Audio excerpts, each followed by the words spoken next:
Ayan. Kamusta naman kayo dyan mga kameta? Good evening, good to be back. Sorry, medyo late tayo nagsimula again. I-reset ko kasi yung body clock. I'm trying to wake up as early as possible. So, bandang 6, 7 p.m. medyo wala na. Nag-fade out na. So, nagpa-power nap lang ako. And I was just too exhausted to continue with this. But, ang dami natin pag-usapan, guys. So much happening all around the world. I'm getting all sorts of requests. Pag-usapan yung nangyari sa Ukraine, pag-usapan yung nangyari sa Middle East, gitnang silangan, pag-usapan ang nangyari sa West Philippine Sea at katulad ng alam niyo dun sa mga ating mga sinusulat, dun sa ating mga global publications. Ito mga international conflicts naman talaga yung kino-cover natin. But as much as I want to cover them also here sa vlogs natin ng masinsinan, no? Ang katotohanan is dami nangyari sa loob ng ating bansa na sa aking palagay dapat talagang pagsusuriin natin at pag-usapan natin ng mabuti. At kasama po dyan itong ninth edition ng Quadcom hearing which in my opinion is probably uh, the most important one, or at least one of the most important ones, because ang kasama po dito is no less than former senator and former Commission on Human Rights Chief Leila Delima. Of course, kasama po natin last week si Senator Delima. Again, shout out to Friedrich Ebert Stiftung and Konrad Adenauer Stiftung for hosting that event before a delegation of senior technocrats, bureaucrats, and constitutional experts from Deutschland, from Alemania. Very thankful for that conversation. As I said, that was a big deal in the sense that you know, last time I met Senator De Lima in person was in the detention center sa Camp Crame. And back then, hindi sigurado kung lalabas siya ever. Forget about next year or 2 years or 3 years at base dun sa pinag-usapan namin back in 2018. The good senator was actually coming to terms with the possibility na forever na siya in detention, or at least as long as andyan yung mga Dutertes, she will be behind bars. And back then, Duterte was just so popular, 80-90% approval rating. Again, we can discuss the context of that popularity. Mahilig naman ng mga ka-DDS natin na i-contextualize lahat. Ako, i-contextualize ko rin para i-question talaga yung popularity. I'm not saying he was unpopular. I'm just saying medyo minasahe yung popularity level. Medyo may manufactured consent ang nangyari parang digong. So things were really, really bad back then. And I think really what happened there was Senator De Lima had to really level up. No, talagang next level yung kanyang pananaw, medyo nag-Mandela level, medyo talagang base doon sa aming pinag-usapan, binabasa niya lahat-lahat, no?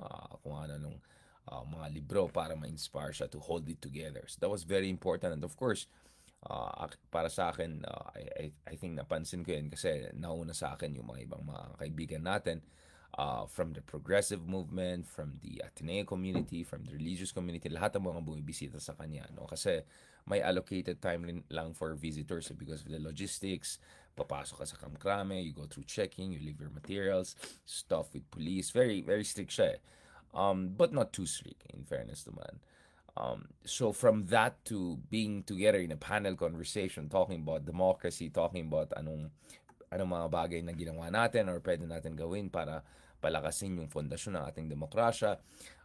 Pinag-usapan namin yung future ng democracy, ano mga dapat gawin natin para maprotektahan yung demokrasya natin sa mga kababalakan ng hindi lang yung mga nasa loob, pero also yung mga kanilang mga patron sa labas, China. So that was really surreal to me, and this is something that I wrote in my column today, yes, about the importance and the poignancy of that meeting. But obviously, for me, as much as natutuwa ako na si Senator De Lima is free now, as much as natutuwa ako na she has been vindicated because if you bother to check, she was offered a kind of a plea deal on multiple occasions whereby parang tanggapin niya na meron siyang mga ginawang kalokohan and then ine-negotiate na lang pa rin yung terms ng kanyang release or something like that. So it would be more of like a political deal, but she always turned that down. Kaya 7 years siya almost behind bars kasi she really had to wait out the Duterte administration, because the Duterte administration would not have allowed any court, any judge, assuming how independent, assuming independent judiciary, no offense, it would not have allowed any of them to come out. No, so it would not have allowed any of them to properly look at the merits, or rather the merits of the trumped up charges against Senator Delima. So it was a matter of principle for her to not make a deal with the government. And eventually, once Duterte was gone, the wheels of the judicial system went on without political interference. And as soon as that shadow of political interference was removed, nakita natin back to back to back, hindi lang si Leila de Lima, pati si Maria Ressa, at yung mga ibang kaibigan natin in the, let's just call it, resistance against Duterte movement, hindi lang napalaya, pero talaga legally vindicated sila. So ito po yung konteksto talaga ng ating pag-usap. But as I said, it's one thing for her to get free. It's another for, you cannot get back those 7 years you lost. You cannot get back. She actually, dun sa speech niya, dun sa event natin, she really, she mentioned yung mga, disgusting, graphic, barbaric accusations against her. Talagang binastos talaga si Leila de Lima. At napakabastos talaga. Yung mga trolls, napakabastos talaga. Yung mga muchacha, mga alalays, not to mention the man himself, no? Back in the day, imagine mo, Senator of the Republic, gagawa ka ng kwento ng kabastosan na ganun. Imagine mo, yung walang yung ex-human rights lawyer, yung si Manhunter. Ay, sorry. Si Manhunt. Sorry. Sorry, that was si Manhunt, hindi Manhunter, sorry. Si Manhunt, naalala niyo si Manhunt. Uh, nung nasa Congress pa siya, 'di ba?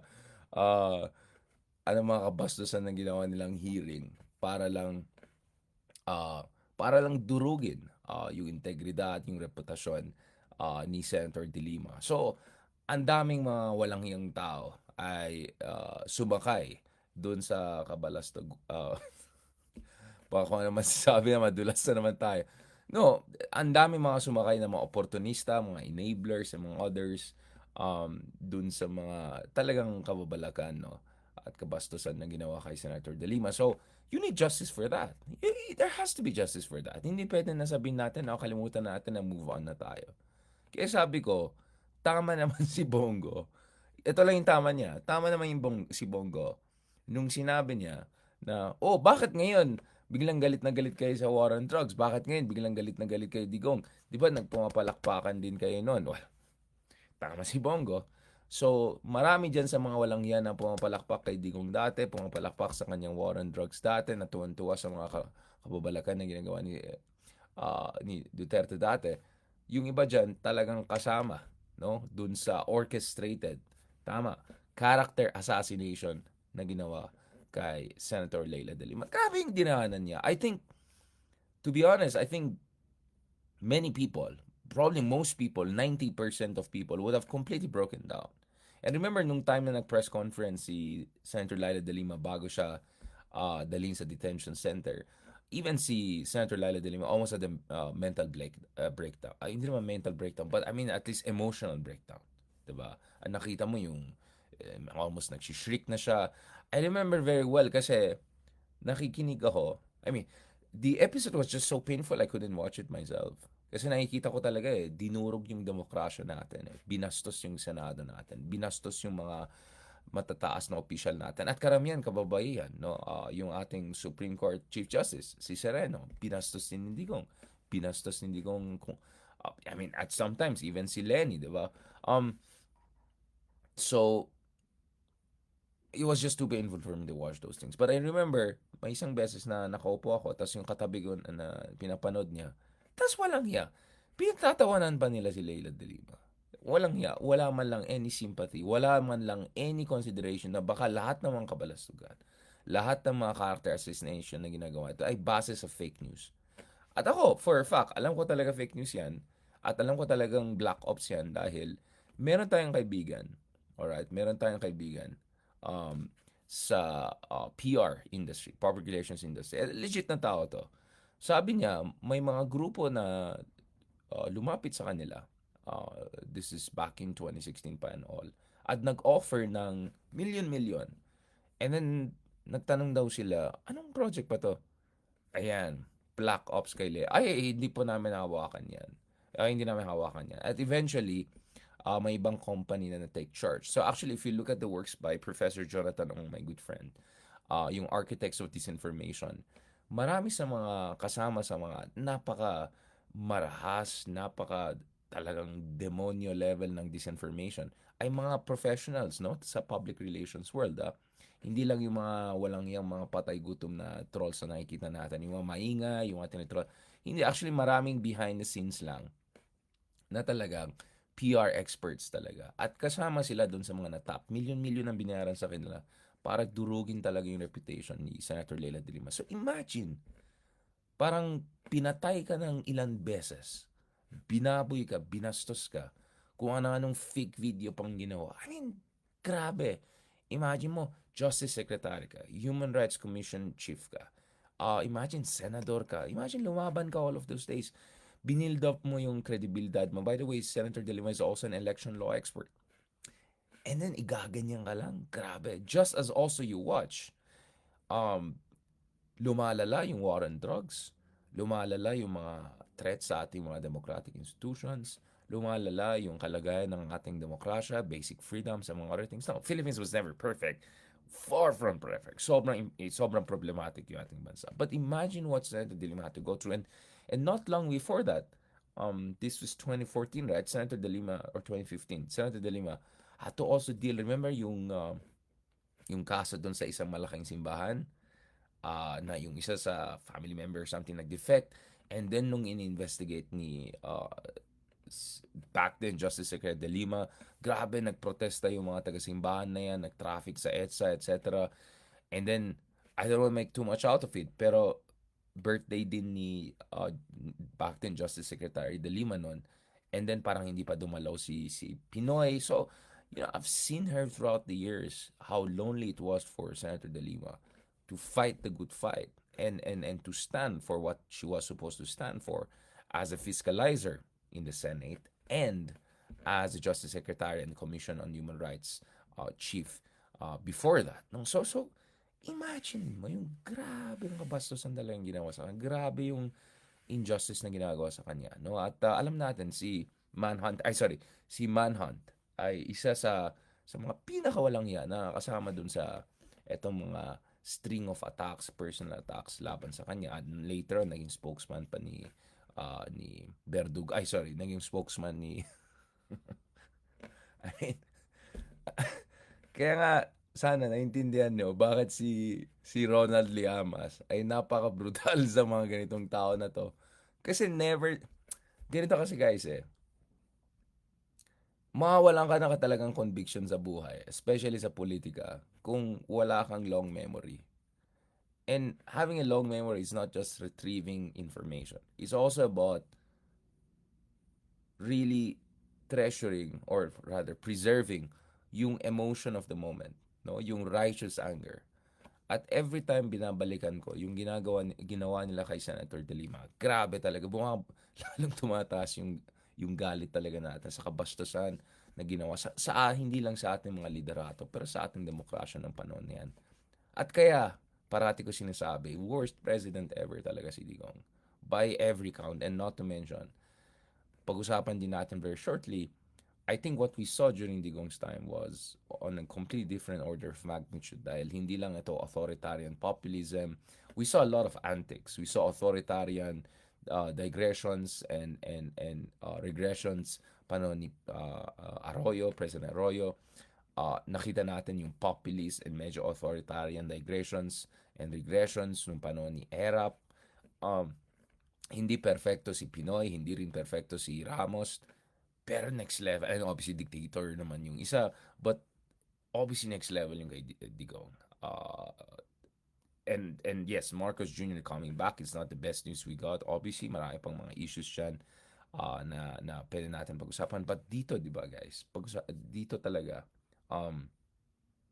Kay Digong, next level talaga yan. Ang sabi ng isang to, at pa nagsasabi Roman, emotions get you blind.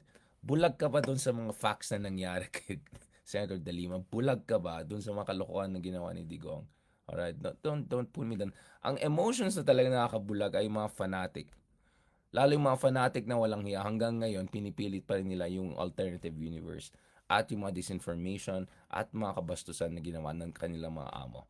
At kulto. Essentially, kulto. Yung nakita natin back in the day. Kaya, kaya sabi ko kanina, pag-usapan natin itong issue ng fascismo. Let's use the F word, fascismo. Right? We'll go back to that. But in the meantime, let's look at the intervention by the good senator, because actually the good senator kanina, kasi ganito, I mean, ito yung reading ko kay Senator Delima. She's always a senator to me because, grabe, she was not allowed to really finish her term properly. So for me, forever senator na yan. Dapat Hall of Fame na yan, kumbaga. Um, and I'm sure that even as a congresswoman next year, she'll still be able to punch well above her weight. Even though ang dami-dami dyan sa Congress, I think she can easily, together with Chel Jok, na stand out. But as you can see, I get a bit emotional on this issue kasi next level talaga yung nangyari. And I would say of all opposition leaders, siya yung pinaka talagang siya yung pinaka na-oppress, na-suppress at binastos. And then second, I'll put Senator Trillanes. And the rest, distant third and above. It's really the Lima and Trillanes. Silang dalawang pinaka kinawawa nung panahon ni Duterte. At silang pinaka lumaban talaga yung panahon ni President Duterte. That's a fact. That's a fact. So, ito yung, well, you remember, no, nung 2021, no, medyo na payak tayo when I was going through her ordeal. Kasi back then, I was also not sure what will happen to her, especially kung tuloy-tuloy yung panalo ng Uniteam, di ba? But anyway, so may mga tweets kanina si Senator De Lima ukol dito sa, um, ito makasaysayan to eh. Kasi, di ba, ito yung kanyang oath-taking kanina, and also her opportunity to directly contribute dito sa Quadcom investigation laban sa mga Dutertes at saka doon sa mga walang yan tao involved doon sa kababalakan nung panahon ng Digong. So I took my oath today to tell the whole truth as I appear before Quad Committee. Sabi ni Senator Leila de Lima, I found courage and clarity to share my story today. Kahit anong forum, I will attend in the name of truth and accountability. Yun ang parati ko sinasabi, guys. Hindi pwede sabihin mo, oh, tapos na, move on na tayo. May mga kaibigan tayo nagko-comment dyan, o bakit nyo pa pinapansin yung mga Duterte na yan? Bakit? Wala na yan, laos na yan. Well, actually, totoo naman, medyo laos na rin sila in a sense that I no longer consider the Dutertes as the second most powerful dynasty in the country. I think they're way down the pecking order. Sobrang humina na sila. But even if they become completely irrelevant, that doesn't mean the past never happened. And if you forget your past, so a recent past, good luck sa ating bansa. We'll never grow as a country and as a democracy. So, I found courage and clarity kasi I'm sure if you're Senator De Lima, after 7 years in detention, after almost getting killed and ano ka pa, di ba? Yung may isang Abu Sayyaf terrorist pa na muntik pumatay sa kanya and all of that, and who knows what was really going on there. Panon pa niya yan eh. Bantag pa yung in charge yata nun sa correction facility. But I can imagine how difficult this was. This was very, very difficult emotionally. Kasi, di ba, when you give testimony about a very difficult moment in your life, bumabalik you know, yung pain eh, di ba? Bumabalik yung torment eh. Right? It's very torturous when you recall. It's like recalling being raped or something like that, right? Or recalling an incident whereby you were humiliated or came to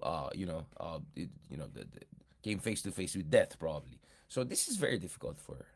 Pero kilala ko si Senator De Lima eh. Hindi siya yung tipong tao na okay, nakuha ko na yung freedom ko, okay na, bahala na kayo dyan, balik sa election folks. No.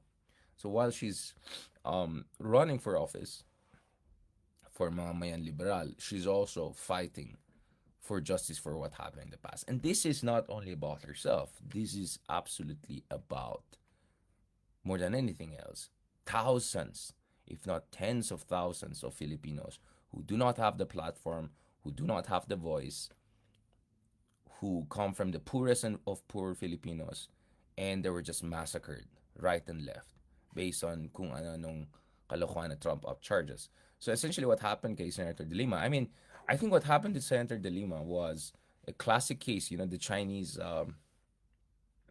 proverb na, kill the chicken to scare the monkey, right? So obviously, ginanon talaga siya nila Duterte para matakot yung mga ibang politiko or yung mga ibang institution as a whole. And it worked. It really worked, unfortunately. Pero sa pagkaalam ko, matagal na talagang galit si Digong kay Senator De Lima kasi nung panahon na Commission on Human Rights, chief pa lang siya, she was investigating yung mga extrajudicial killings in Davao and the so-called Davao Death Squad. So medyo malalim yung hugot ni Digong kay Senator De Lima. But clearly what also happened to her was next level because of the strategy of kill the chicken to scare the monkey, meaning dudurugin mo isang senador para matakot yung buong Senado. And remember during that time, a lot of people a lot of people who are now positioning themselves as fighters for democracy, accountability. Anong ginawa nila anong time na si Delima ay senador? Ano yung sinabi nila nung pinali si Delima sa Committee on Justice? Anong sinabi ng mga ibang senador dyan nung kinakawawa si Senator Delima? I can only remember a few, like Riza Ontiveros or Senator Trillanes. Senator Trillanes, by the way, was not a full member of the committee. So may mga syunga dyan na may axe to grind against Trillanes. They're making issue out of that. But if you look at it overall, there were very few senators who actually stood by Senator De Lima and spoke out. But more or less, she was the chicken who was sacrificed in front of everyone so that the rest of the institutions and everyone gets scared. Kasi kung magagawa mo yan sa isang senador, sa isang tao ng kasing lakas ng loob ni De Lima, Senator De Lima, good luck sa'yo. Diba? So the message was absolutely clear to everyone. And it was super scary during this time, 2016-17, diba? Kaya, mga tao dyan na epal-epal na may sinasabi. For some of us to directly compare Philippines back then to rise of fascism in Italy, as I did in my book, I'll discuss later on. I have no idea how risky that was for a lot of us. And then a lot of us were wondering, like, what on earth is going to happen to us? But nevertheless, I think that's where the spirit of solidarity was very important. So we had earlier in this show, kinausap po natin yung mga kabayan, representatives, and pinag-usapan nila paano sila nag-survive, no, during those very dark years. Si Ronald Llamas may sariling strategy mag-survive. I think off the record na lang niya sabihin sa inyo. So a lot of us were really just trying to survive, at the same time do our job and live our lives. I mean, that was crazy. It was an insane moment. So going back to Senator De Lima, obviously, she is in a privileged position to tell the truth and to tell the full truth and to lay down the predicate for a significant judicial intervention para siguraduhin talaga na magkakaroon ng hustisya dito. Alright? Magkakaroon ng hustisya dito. Okay, dito nakikita natin, dumadami itong mga trolls natin dito kasi dito natin nakikita talaga, no, na medyo na natakot na, nagpa-panic mode na yung mga ibang walang hiya dyan dahil nabubuking na talaga sila ng big time. Eto, medyo emotional din itong post ni Senator De Lima. Sabi niya, maraming salamat sa pagsasabi ng katotohanan.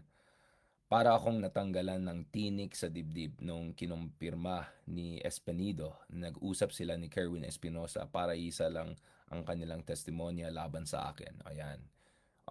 Sa baba. Bato de la Rosa left the chat room. Ayan. Inamin din niya ng kanyang testimonya sa Senado laban sa akin ay gawa-gawa lamang katulad ni Kerwin Espinosa dahil inutos ito ng powers that be that be noon. The truth will prevail, hindi pa tapos ang labanan. So ito po yung konteksto, no?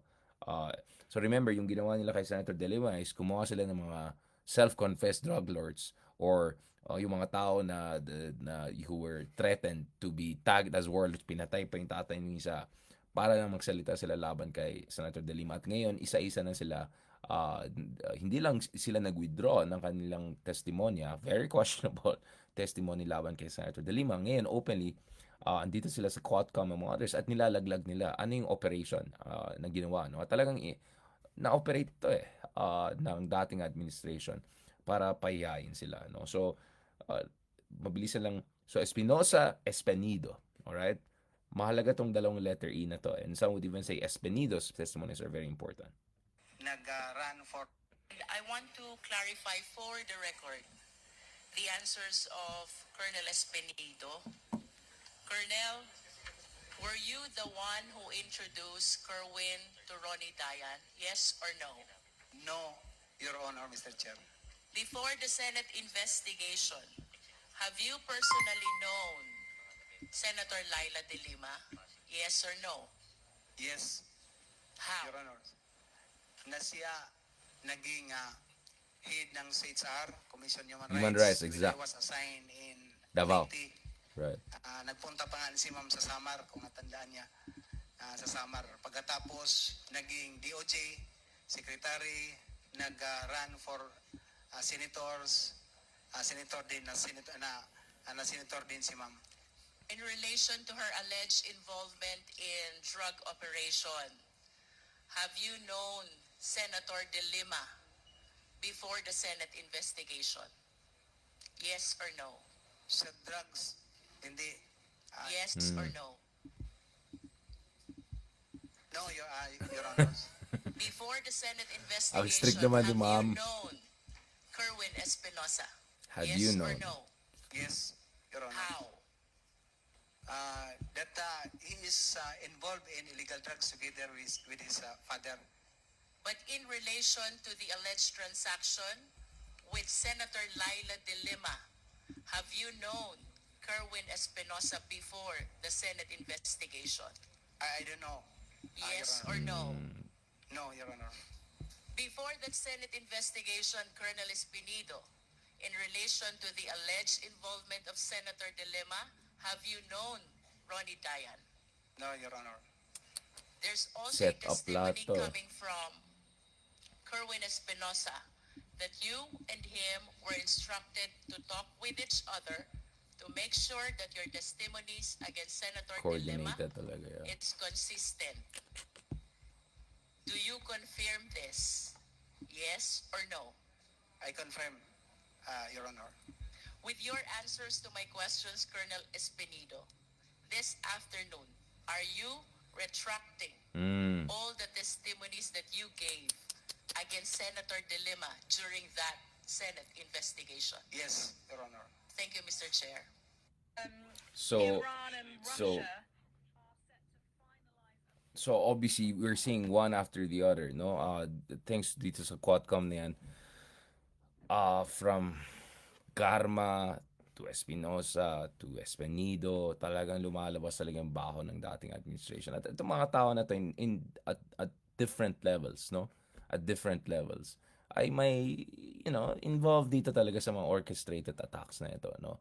Whether voluntarily, involuntarily, or somewhere in between, no? Especially in the case of Kerwin, for instance, iyayariin siya or niyari nga yung tatay niya. So, this is the context we're talking about, na manufactured talaga yung konteksto ng drug war ni Digong. Manufactured yung datos. We still don't know where on earth he was getting these numbers of 3 million, 4 million, whatever.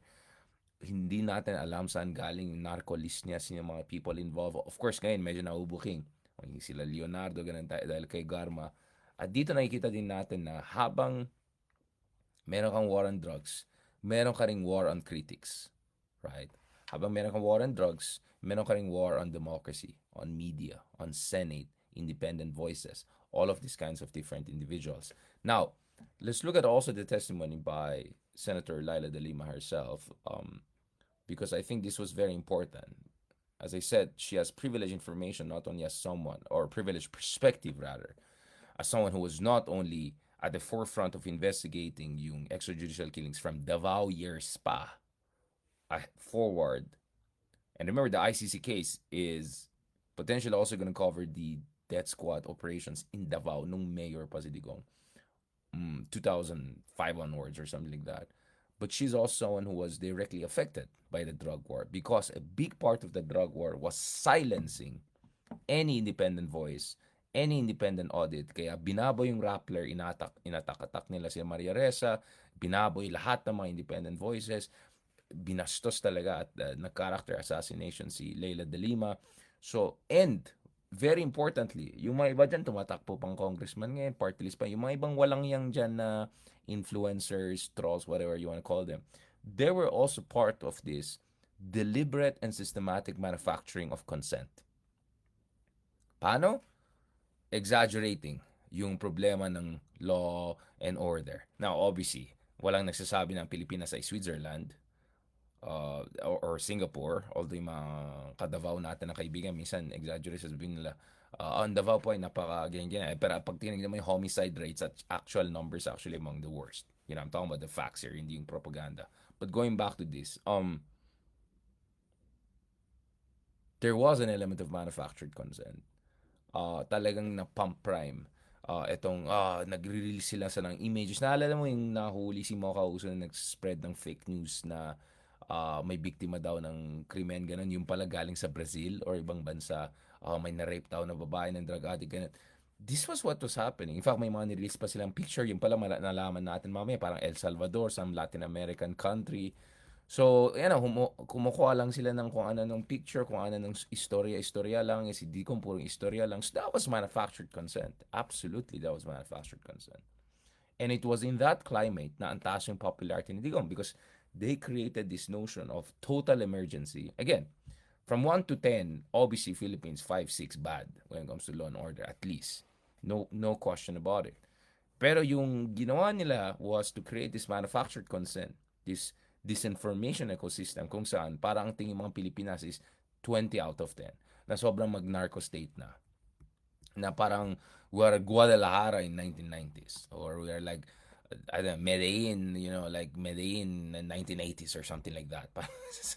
Or parts of Costa Rica today or something. But in-exaggerate talaga ng big time na parang 10 times worse than reality. Kasi kung tinignan mo yung mga numbers yung back in the day, numbers were not good, but they were never as bad. Like we didn't have massive inflow of cocaine or whatever. We had a shabu problem based on the United Nations numbers, but that shabu problem was from China. And yet, anong ginawa ni Digong sa China? Hindi lang siya hindi nagsalita. He also welcomed even more drug syndicates and mga other things. Oh, sorry, Pogo pa lang tawag sa mga iba dyan. Online casino lang pala sila. Innocent online casinos. Even when China was warning him, don't let those people in because they're syndicates, they're drug lords and addicts. Pinapasok sila. If you go to YouTube and check my interview with Prime Minister Mahathir Mohamad of Malaysia when he visited Manila back in 2019. He also said, when I asked him about the drug war, sabi, hindi kailangan patayin ng tao. This is Mahathir, who was known as a dictator for a long time. Sabi ni Mahathir, ang problema galing sa abroad. And effectively, ang sinabi, ang problema ay galing sa China. Yung mga drug syndicate groups na pumapasok. Yun ang dapat iipitin mo. Hindi pumapatay ng mga tao, ordinaryong tao. This is from Mahathir, who's known for his iron fist. So this was the context ng sinasabi natin. Now, let's go to the good senator because I think her testimony always carries extra weight, special weight, because she was both at the forefront of investigating drug killings under Digong, but at the same time, she was also the top victim of the retribution, the vindictive system of governance or the vindictive approach Digong had to critics. The period from 1988 to 1998, the history of the DDS can be divided into two. The period from 1988 to 1998 and the... So just to be clear, when we say DDS in this context, we're talking about diehard supporters. Alright, yung mga medyo, alam mo na, medyo, okay, ganun. Pero ito yung original DDS ang pinag-usapan dito. So tingnan mo, may graph pa si Senator Delima. I'll post down sa baba yung graphs and images. May proper presentation talaga si Senator Delima. Again, this is based on her role as a Justice Secretary, as a Senator in the Justice Committee, and at the same time, also head of the Commission on Human Rights. Kaya nga sabi ni Espino, bumisita siya sa Leyte, bumisita din siya sa Davao, bumisita siya sa mga iba't ibang lugar sa Pilipinas para tignan talaga yung kalagayan ng human rights. The history of the DDS can be divided into two: the period from 1988 to 1998 and the period from 2001 to 2016. So may break po. The break in these two periods coincides with then Mayor Rodrigo Duterte's hiatus as mayor of Davao City when he was elected congressman instead of mayor in 1998 due to the three-term limit. So for brevity, I'll refer to the former mayor as MRRD. According to a witness in the 2009 CHR investigation, during the first period of the DDS from 1988 to 2000, the assassins were paid 15,000 for every victim. 5,000 goes to the police handler Grabe, and no? 10,000 to the assassins, who at the time consisted of rebel returnees aside from the active duty policemen who were their handlers.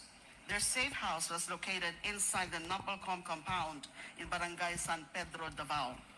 After the summary execution of targeted victims, the DDS members would regroup at their safe house and divide the reward.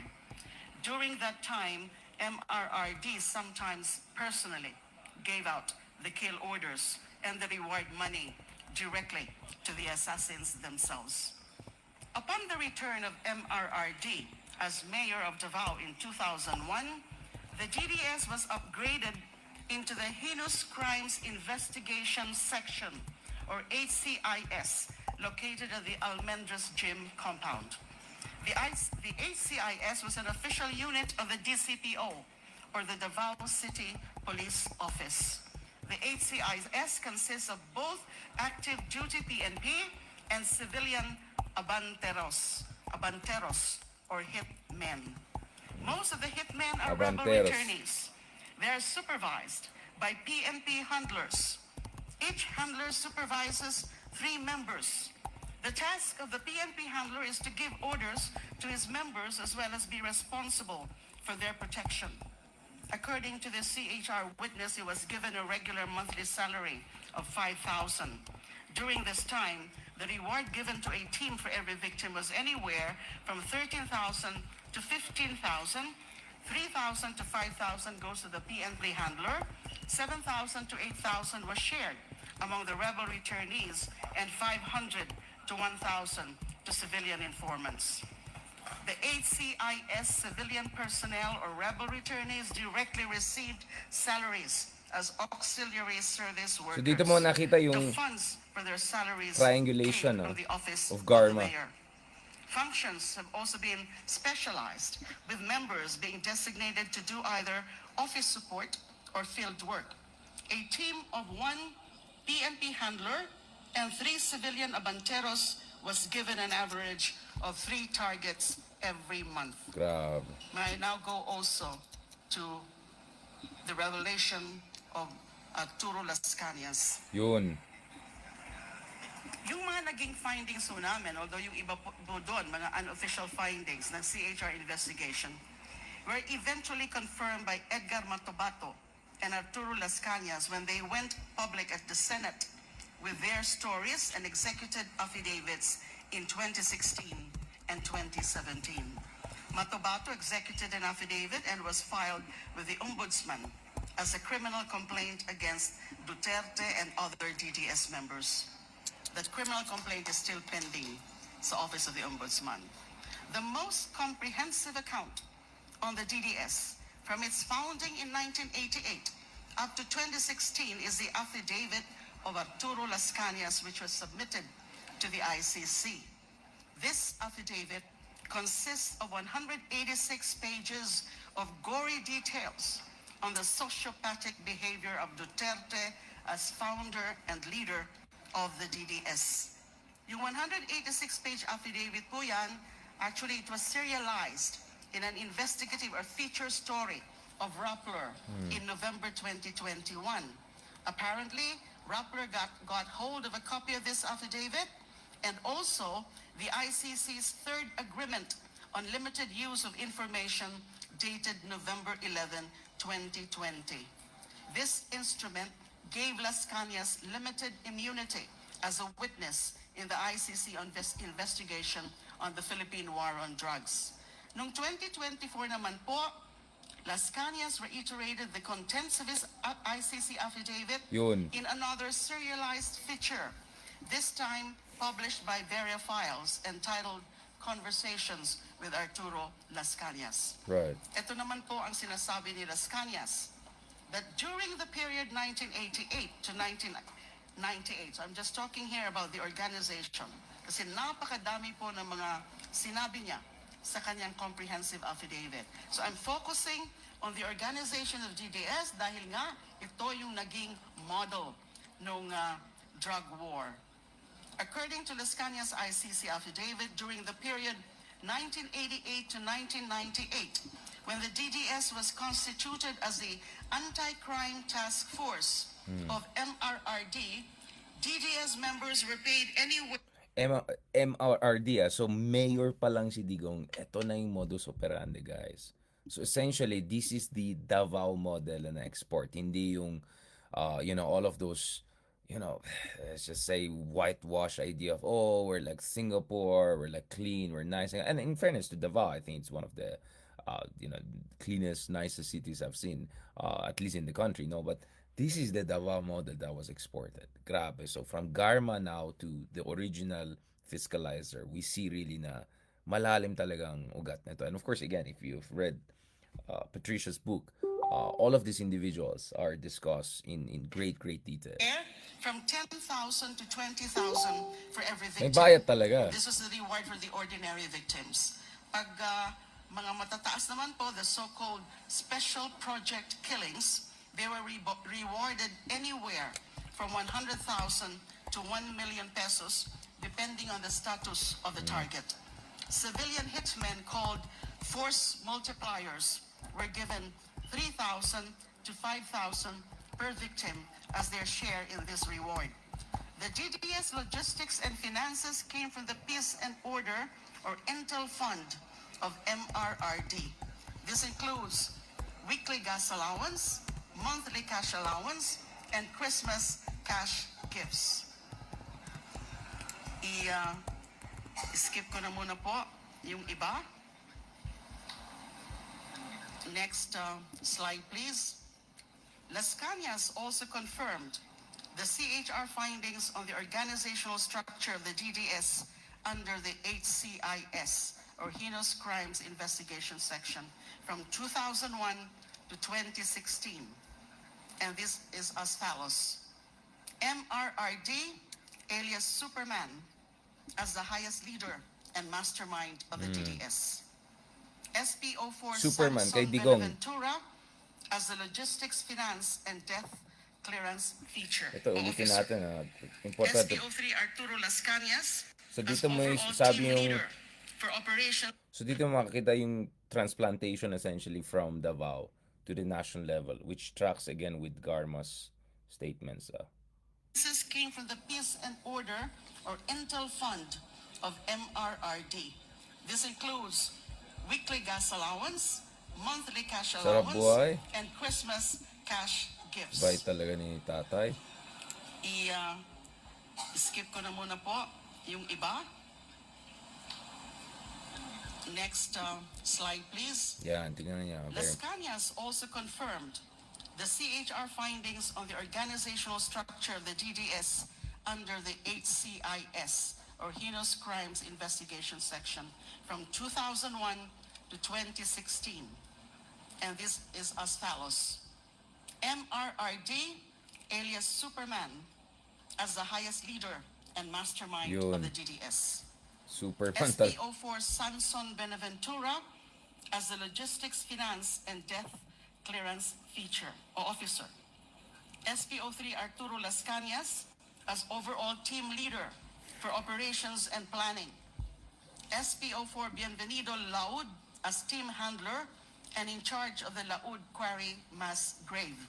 And SPO3 Jim Tan as team handler and in charge of the Mandug mass grave. Actually, mas intricate yung yung inattach ni Mr. Las Cañas sa kanyang ICC affidavit about the organizational structure of the DDS. What I just mentioned, I just Superman simplified talaga it to to show who Yung are iba na, really at the top of the G. alam mo kulang sa ano, sana sinama talaga eventually si Supraman.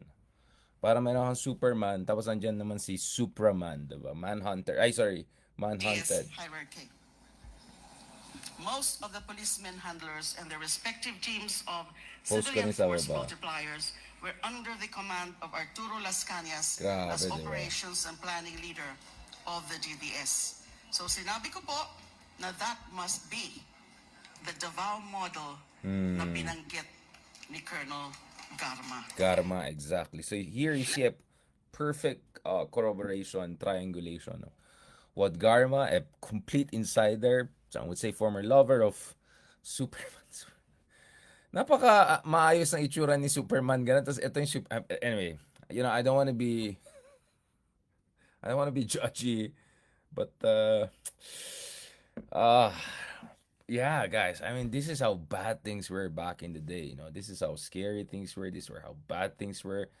We have had nothing like this. Even at the height of dictatorship ni Marcos Sr., hindi ganun yung usapan. There was some sort of logic, some sort of discipline, some sort of at least pretension to constitutionality, etc. Ito talagang mayor gangster. Talagang mayor gangster. Mayor gangster talaga. Tapos Superman pa. Dapat Superman ang palita ko. Ano rin, ha? Wag na. Wag na. Tanayin na lang kay Ronald Llamas. Maraming mga Superman. Maraming mga Superman dyan. Now, in that context, dahil may mga umepal na nagmamaganda na, "Hoy, si Richard ngayon lang maingay sa mga Duterte." And like, it takes to be, either you're such a hater or complete idiot or complete illiterate person to ignore the thousands of articles and interventions of made throughout the Duterte years, questioning not only his China policies, drug war, everything, etc.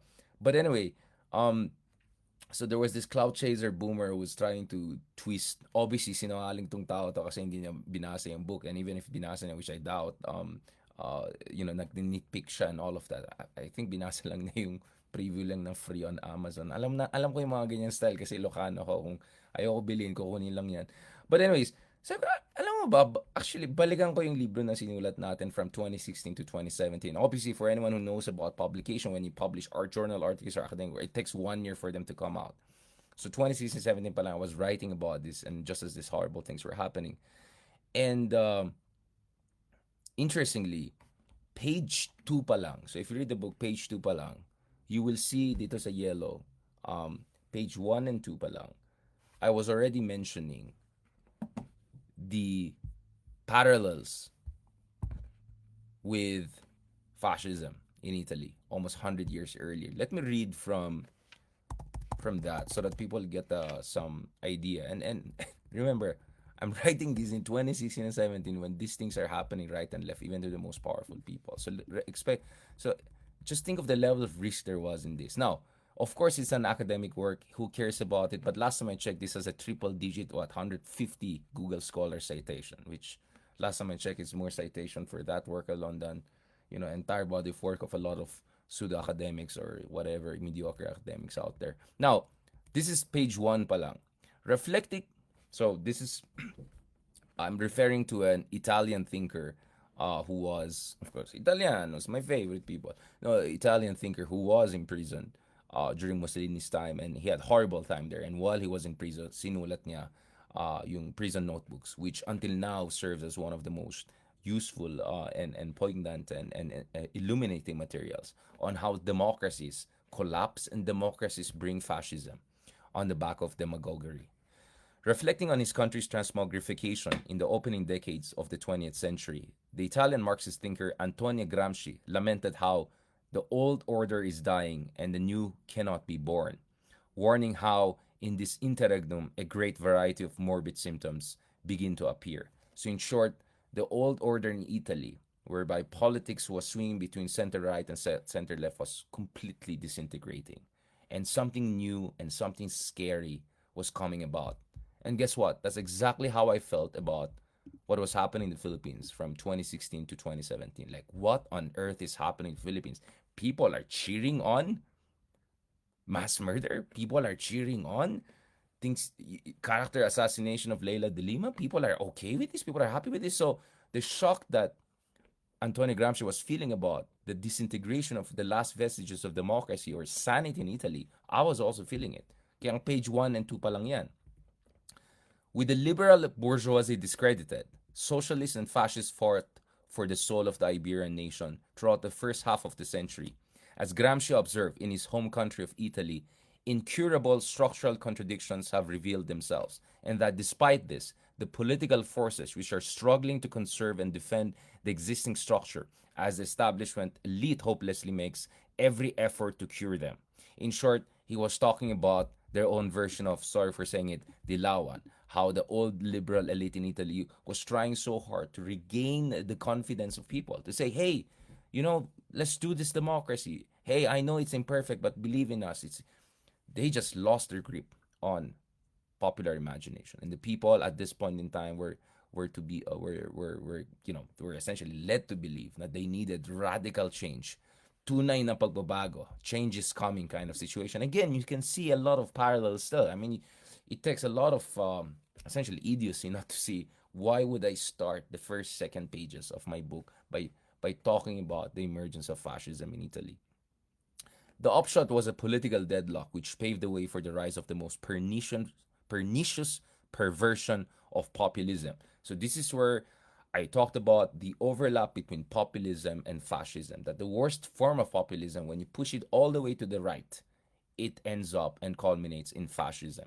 It was not until the end of World War II, which led to the decisive defeat of fascism and morbid demise of its leadership, Benito Mussolini and Doña Rachelle, that Italy began to reconstitute its foundation and embark on a new phase of economic expansion and democratization. Almost exactly a century henceforth, Gramsci's portrayal of his home country eerily resembles the zeitgeist among many troubled emerging as well as mature democracies in the opening decades of the 20th century, 21st century. All right, ulitin ko yan, ha? You must be quiet, to not get what I'm getting at here. All right. Almost exactly a century later, Gramsci's portrayal of his home country of Italy eerily resembles the zeitgeist among many troubled emerging as well as mature democracies in the opening decades of the 21st century. Throughout the world, recent years have seen the liberal elite suffering one electoral setback after the other, as demagogues and strongmen populists dislodge the establishment in favor of a new brand of politics which seems both familiar and new. New because, as I argued, there are also elements to right-wing populist leaders in the 21st century, which of course has no precedence in history.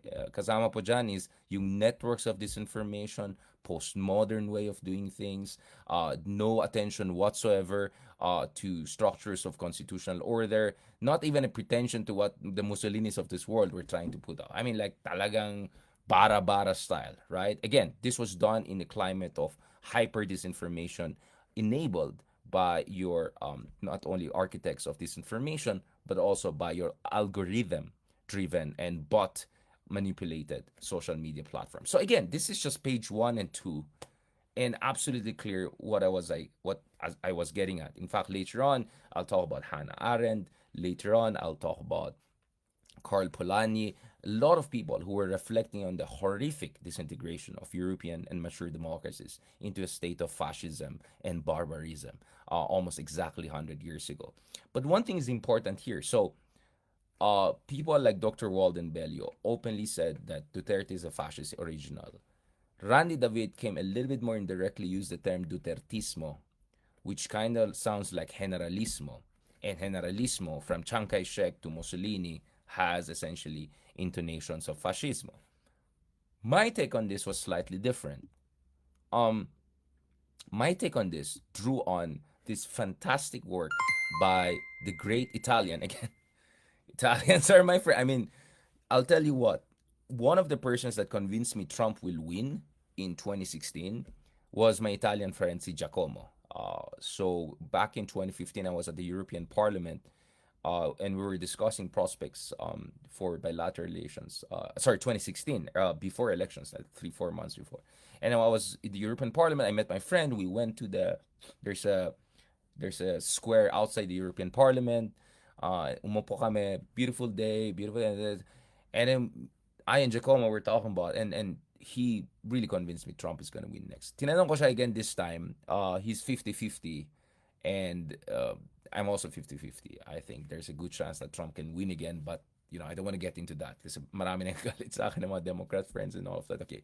All right, chill, chill, chill. Although I shared already the the prediction model by the economist, which was developed by this very young gentleman. I think he's just barely 30, who was able to, from Texas A&M, who was able to predict almost perfectly the Democrats' success in 2020 and 2022 midterm elections. But anyway, so based on that, Kamala will win popular vote, although by a narrower margin than I think both Hillary and even Biden.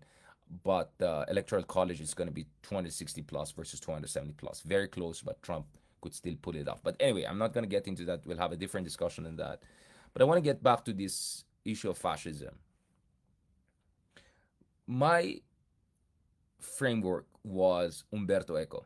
So I think some of you may be familiar with Umberto Eco because he's this brilliant guy who was in literature, postmodern studies, but he also was, in his younger years, in the youth fascist movement of Mussolini. I mean, this was a time when no one had a choice, but you had to, fascism already took over the country. And he talks about his own personal experience of joining the fascist youth. No, and then from there he goes on and says, fascism comes in many forms, including in quote unquote lighter proto or your fascism form. In fact, the title of the brilliant article by Umberto Eco at the New York Review of Books is Your Fascism.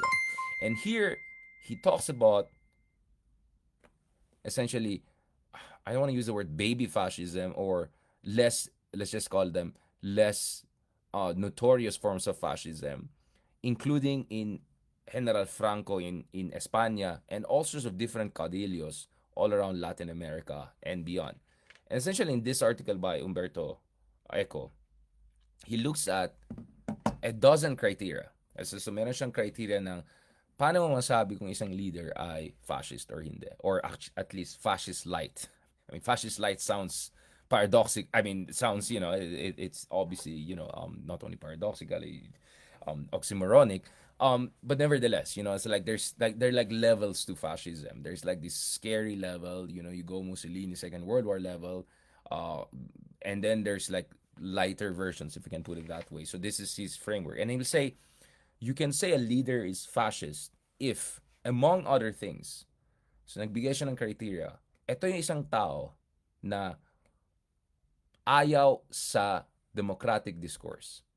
Ito yung tao na ayaw niya sa evidence-based political discussion. Ayaw na ng facts. Ayaw niya ng siyensya.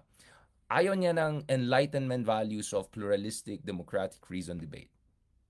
If anything, galit siya doon. Sa tingin niya, waste of time ang discussion. Ayun yung salita.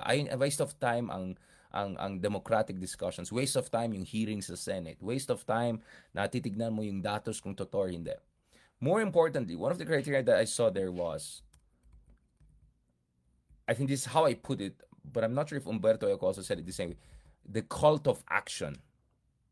So mga fascist, or your fascist rather, the proto-fascist, they celebrate action over thinking. They celebrate action over analysis. Sila yung analysis paralysis on steroids. The worst form of the analysis paralysis mindset. The idea is, wag mo nang sayangin ng oras mo, bara-bara, go and do things.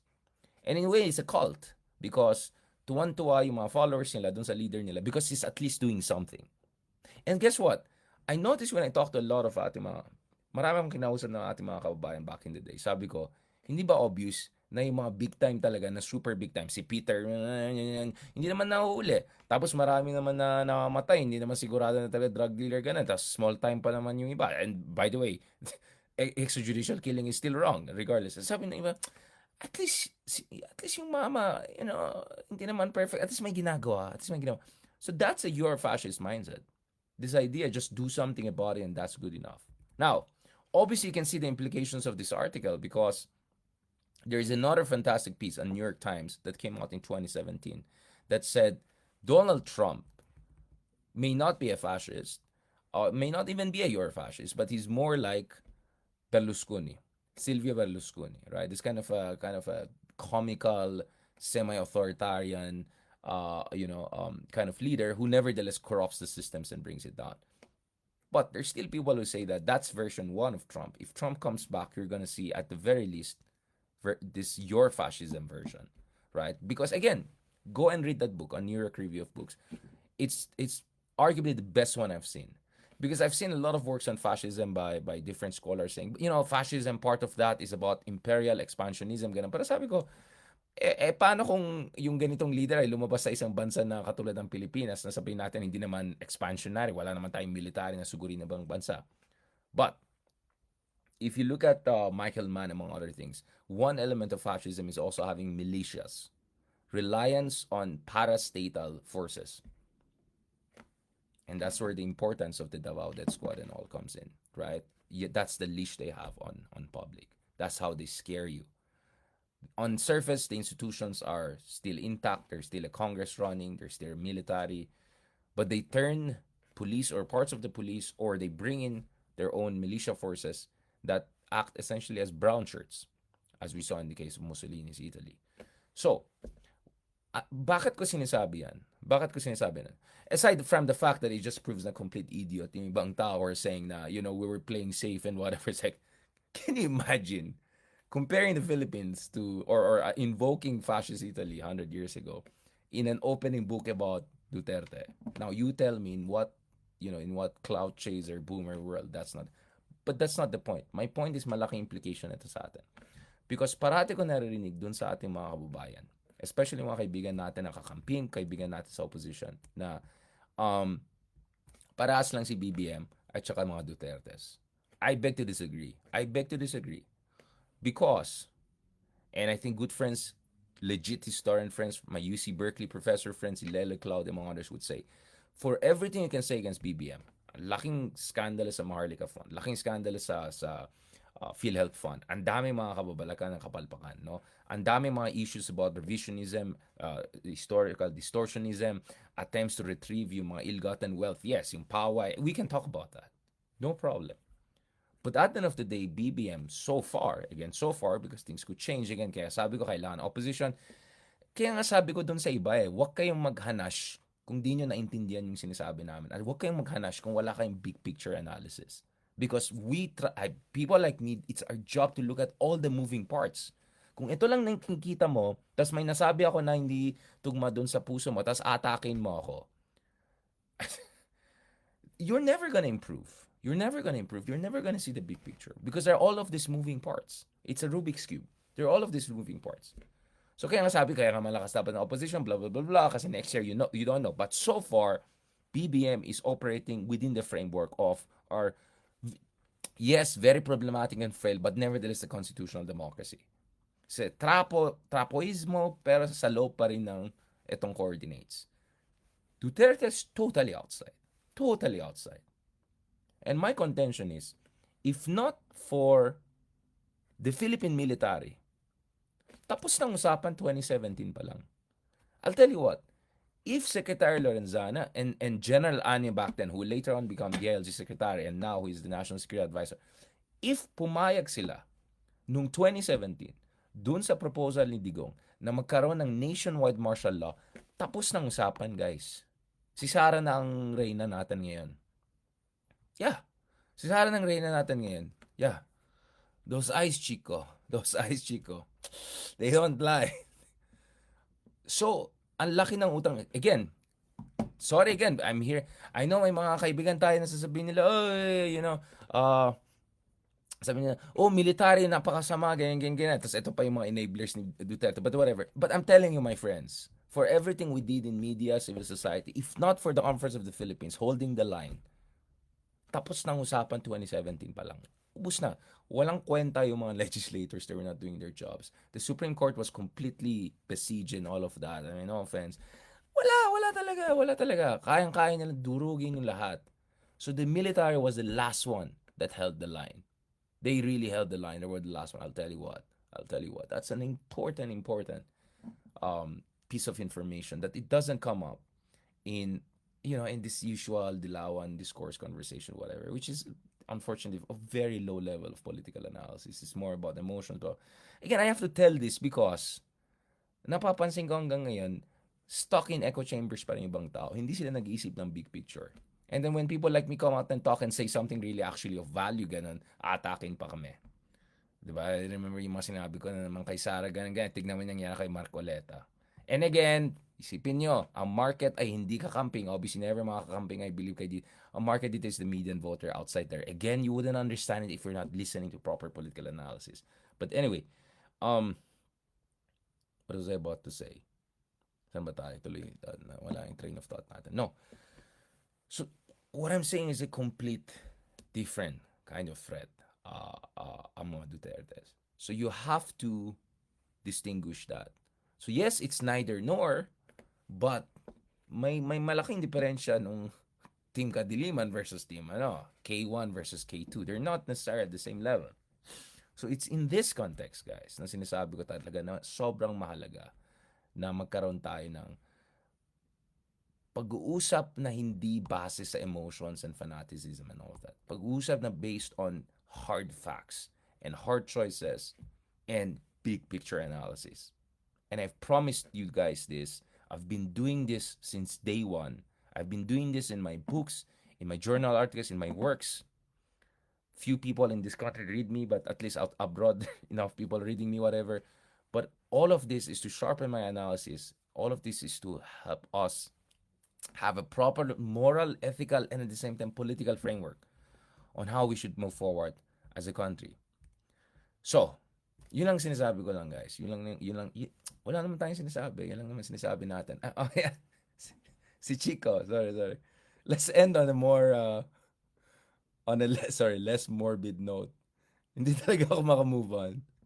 I'm telling you, the proudest for me, what I'm most proud of is that against the backdrop of all of this really, really sad and all thing, kahit pa paano nakakahanap tayo. I mean, I learned this from my Russian friends, diba? Yung dark humor, like super dark humor. When things look like super helpless and hopeless, you go for humor. Guys, ito magiging presidente na. if hindi lumaban yung if hindi lumaban ang militar, itong mga leader natin. Okay, by now. Dynastic succession. Alright, dynastic succession. Ang mangyari dito. At ganito po. Chico, those eyes, Chico, they don't lie. I'm telling you.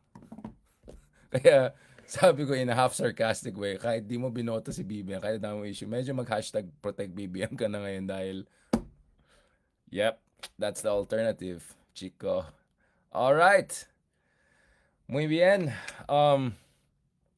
Medyo stressful yung topic, I'll tell you what. So there's a lot of emotions and thinking behind it. So I had to end on a lighter note. But tuloy natin yung discussion na to. Tomorrow, God willing, inshallah, we're gonna have a Pulitzer Prize winning journalist on our show. We'll try to start around 9 p.m. Kausapin po natin is a good friend and colleague of mine who won the Pulitzer Prize with Reuters when they covered Duterte's war on drugs. Pag-usapan natin yon. So let's talk about the legit next level journalist, a Pulitzer Prize winner. Let's look at how journalism was working during the Duterte days, how they uncovered the Duterte drug war anomalies, and what is the future of democracy and journalism in the Philippines. On that note, maraming salamat sa inyong suporta for your prayers. I mean, of course, you can imagine there are a lot of demons we have to grapple with. Hindi lang yung mga hater boomer, yung mga ganyan low lives, but there are a lot of traumas. Lahat kami traumatized from the past. Probably next time I'll talk to Senator Trillanes, we'll talk about it was traumatic. Those years were really traumatic, right? I tried to put a smile on it and all, but those were very, very, very, very tough years. So kahit papano, medyo gumagalaw na tayo sa tamang direksyon. But Chico, no room for complacency. No room for complacency. Bueno, I think we're done. Muchas gracias. Hasta pronto tomorrow. Okay? Hasta mañana. Let's talk to our good friend about the war on drugs, among other things. Tuloy-tuloy lang yung discussion na to. By the way, ipopost ko sa baba yung mga key figures and graphs and data na nilabas ni Senator Delima. Hopefully, we'll have also Senator Delima back on our show. But I'd rather have her actually in person dun sa studio natin. So we'll try to organize those things. All right? God bless and talk to you soon.